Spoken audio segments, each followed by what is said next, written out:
Le flash foot du jour. Hansi Flick doit faire face à des rebelles dans le vestiaire du FC Barcelone. Plusieurs joueurs peu utilisés ont exprimé leur frustration lors des derniers matchs. Mais lors du dernier entraînement, Iñaki Peña est resté à l'écart pendant la causerie du coach. Ter Stegen a dû l'attraper pour le ramener dans le cercle des joueurs. Révoltez-vous sur le terrain au lieu de le faire ici, a lancé Flick, visiblement agacé. Samedi dernier, Ansu Fati a frappé le banc après avoir été ignoré au moment des changements.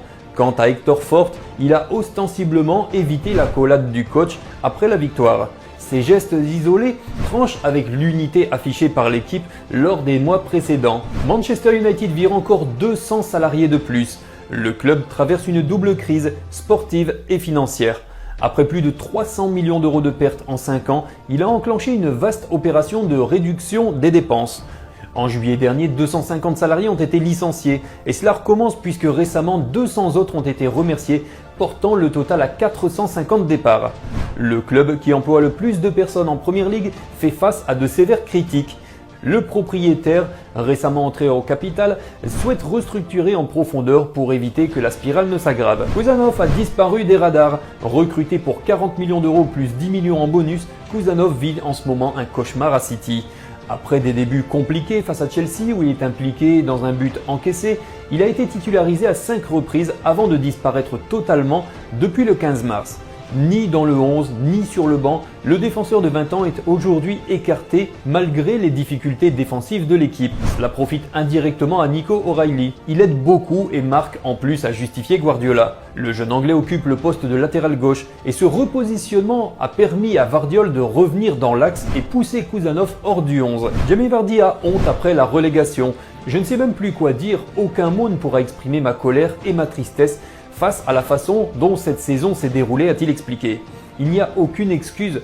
Collectivement, en tant que joueur et en tant que club, nous avons échoué. L'attaquant, auteur de 7 buts en 31 matchs cette saison, vit mal cette issue. Cette saison a été misérable et pour moi, personnellement, une honte totale. Aux supporters, je suis désolé.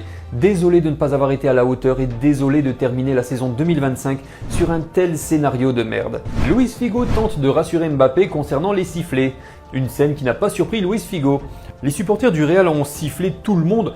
Il ne doit pas se sentir affecté, a relativisé le Portugais cité par le quotidien AS. Ça m'est arrivé quelques fois moi aussi. C'est normal, quand je jouais mal, oui.